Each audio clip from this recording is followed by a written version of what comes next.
Welcome to my channel learn IQ. আজকে তোমাদের জন্য বাংলা প্রেসি রাইটিং নিয়ে আর একটা গুরুত্বপূর্ণ ভিডিও নিয়ে এলাম। দেখো, তোমাদের জন্য রেগুলার আমি প্রেসি রাইটিং এর ভিডিও নিয়ে এসেছি। যারা দেখোনি তারা অবশ্যই দেখো, এবং যারা নতুন আছে আমার চ্যানেলটিতে অবশ্যই সাবস্ক্রাইব করো। যারা এখনো করোনি তারা অবশ্যই একটা সাবস্ক্রাইব করো, তোমাদের অনেক উপকারে লাগবে। ঠিক আছে? তো দেখো আজকের প্রেসিটা, কিন্তু আমাকে গোটা কত কথা বুঝাইয়া দাও। দেখো, সাধু ভাষায় আছে, এটা কেউ বলছে, একটা লেখক। ঠিক আছে? তোমার বাহ্য সম্পদে কয়জন অভদ্র ভদ্র হইয়াছে। তাহলে এখানে সম্পদকে কিন্তু হাইলাইট করতে হচ্ছে। এই সম্পদটা মূল বিষয়। কতজন অভদ্র থেকে ভদ্র হয়েছে, কয়জন অশিষ্ট শিষ্ট হয়েছে, কতজন মানে মানে শিষ্টাচার বলে না, নম্রভদ্র, সে সমস্ত বিষয়গুলো। তাহলে কতজন শিষ্ট হইয়াছে। ঠিক আছে? দেখো, তোমাদের আরেকটা জিনিস বলে দিই। তোমাদের এর আগেও আমি কিভাবে মানে মানে লিখতে হবে, বা আহ, মানে কি বলবো ওটাকে, কিভাবে ছক কেটে লিখলে ভালো হবে কি না হবে, কোন কোন বিষয়গুলোকে ইম্পর্টেন্স দিতে হবে, তাহলে এই সমস্ত বিষয়গুলো আমি আগের ভিডিওতে বলেছি। সেখানে আমি আগের ভিডিওতে দেখিয়েছি কিভাবে মার্জিন টেনে লেখা যায়, বা এই সমস্ত বিষয়গুলো। এই বিষয়গুলোকে তোমরা একটু ভিডিওগুলো দেখো, তাহলে তোমাদের অনেক উপকারে লাগবে। ঠিক আছে? মানে প্রত্যেকটা ভিডিওতে নতুন করে তো বলার কিছু নেই, সেই জন্য আর বলছি না। ওকে? তো এই যে দেখো, কয়জন অশিষ্ট শিষ্ট হয়েছে মানে মার্জিত, বা মানে শিষ্টাচার যেটাকে বলে। কয়জন অধার্মিক ধার্মিক হইয়াছে, কয়জন অপবিত্র পবিত্র হইয়াছে, একজনও না। তাহলে এটা বুঝতে পারছো, এটা এই ভাবটা আর বোঝানোর তো কিছু নেই। যদি না হইয়া থাকে, তবে তোমার এই ছাই আমার চাই না। ছাই মানে কি? ফালতু জিনিস। তোমার এই ছাই আমার চাই না। এই ছাই মানে কি? সম্পদ। এই সম্পদ আমার চাই না। আমি হুকুম দিতেছি, এই ছাই বর্ষ হইতে উঠাইয়া দাও। ঠিক আছে? তাহলে এটা একটা আধ্যাত্মিক হুকুম, যে বিষয়গুলো, এই ছাই ভারতবর্ষ হইয়া উঠাইয়া দাও। তোমাদের কথা আমি বুঝি।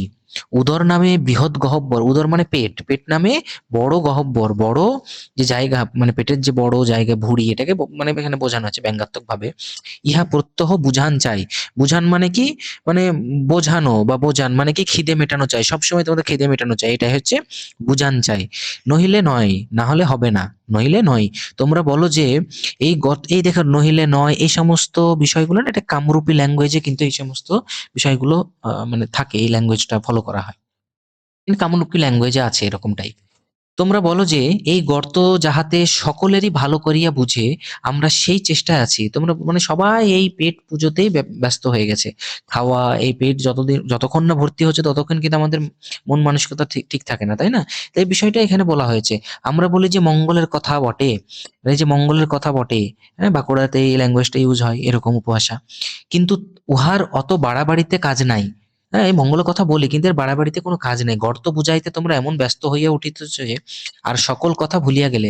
মানে এই পেট পুজো করতে, পেটের এই যোগান দিতে এত ব্যস্ত হয়ে গেলে যে মঙ্গলের চার্য সকল কর্ম, সকল কাজ, মানব জীবনের যে সমস্ত উন্নতিশীল প্রগতিশীল কর্ম, সেগুলো সব ভুলিয়া গেলে। বরং গর্তের এক কোণ খালি থাকে, সেও ভালো, তবু আরেক দিকে একটু মন দেওয়া উচিত অবশ্যই। খিদে যদি একটু থাকে, মানে গর্তের এক কোণ মানে কি, পরিপূর্ণ ভরপেট না থাকলেও, হ্যাঁ, ওই অতটুকু সময়কে ব্যয় করে অন্যদিকে মন দেওয়া উচিত। ঠিক আছে? সেও ভালো, তবু আরেকদিকে মন দেওয়া উচিত।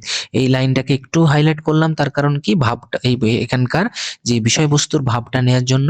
গর্ত বুঝান হইতে মনের সুখ একটা স্বাতন্ত্র সামগ্রী। গর্ত বোঝান হইতে মনের সুখ একটা স্বতন্ত্র সামগ্রী। অবশ্যই একটা নিজস্ব, মানে নিজস্ব একটা সামগ্রী, মানে জিনিস, যেটা মনের সুখ। ঠিক আছে? তাহলে মনের সুখটাকে এখানে হাইলাইট করলাম, স্বতন্ত্র সামগ্রীকে হাইলাইট করলাম।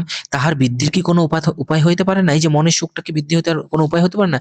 খেলে কি মনের সুখ বৃদ্ধি হয়ে যায়? এটাই বোঝানো হয়েছে। তোমরা এত কল করিতেছো, যে কল মানে এখানে কাজ। মনুষ্যে প্রণয় বৃদ্ধির জন্য একটা কল করা হয় না? প্রণয় মানে কি? একটা মিল মহব্বত বা মেলবন্ধন বা আন্তরিকতা বৃদ্ধির জন্য কি কোনো কাজ বা কোনো কল হয় না?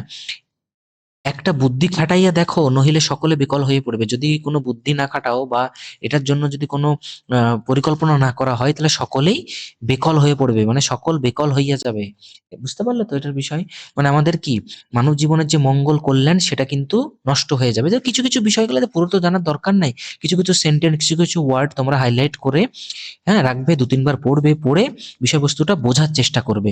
সময় কম, তোমাদেরকে তাড়াতাড়ি করতেই হবে। দেখো এখানে লেখা হয়েছে আসল সম্পদ, মানে আসল সম্পদ কি, আসল সম্পদটা কি সেটাই আমাদেরকে বের করতে হবে। তাহলে এখানে হেডিংটা এটাই দেওয়া হয়েছে। তোমরা ভালো লাগলে আরো অন্যান্য হেডিং ইউজ করতে পারো, কোনো অসুবিধা নেই। মানুষের কেবল পেট ভরালে উন্নতি সম্পূর্ণ হয় না, বাহ্যিক সম্পদ চরিত্র গঠন করে না। ঠিক আছে, মানে বাহ্যিক সম্পদ চরিত্র গঠন করে না, স্বাভাবিক বিষয়। সমাজের স্থিতির জন্য মনের সুখ, নৈতিক মূল্যবোধ ও পারস্পরিক ভালোবাসা অপরিহার্য। ঠিক আছে, তাহলে এখানে তোমরা আসল সম্পদও দিতে পারো, বা কি বলবো, এই যে প্রণয় বৃদ্ধির জন্য একটা কল হয় না, তাহলে এখানে তোমরা দিতে পারো কি বলবো, মানে মানব জীবনের আসল সম্পদ, এটাও দিতে পারো। মানব জীবনের কল্যাণ, এটাও দিতে পারো। হ্যাঁ, বা মানব জীবনে কল্যাণার্থে যে সম্পদ সেটাও দিতে পারো। হ্যাঁ, এই সমস্ত জিনিসগুলো তোমরা ইউজ করতে পারো, কোনো সমস্যা নেই। তাহলে এইখানে দেখবে এইরকম করে তোমাদেরকে, হ্যাঁ, 1/3 ম্যাক্সিমাম তোমাদের শব্দ কাউন্টে লিখতে হবে। এই শব্দগুলো টাইটেলের শব্দও কাউন্ট হবে। আর একটা জিনিস সবসময় স্বাভাবিক চলিত ভাষায় এবং সিম্পল ওয়ার্ডে লেখার চেষ্টা করবে। ঠিক আছে, মানে এই ভাবার্থ বা যে সারাংশ, এটা তো ভাবার্থ থেকেই আসে। তাহলে এই বিষয়টাকে তোমাদেরকে সুন্দর সহজ ভাষায় যদি না করো, তাহলে আবার জটিল ভাষায় করলে কিন্তু এতে তোমাদের নম্বর খুব একটা ভালো হবে আশা করা যায় না। ঠিক আছে, সহজ ভাষায় লিখতে হবে, কিন্তু সুন্দরভাবে মেন ভাবটাকে ফুটিয়ে তুলতে হবে।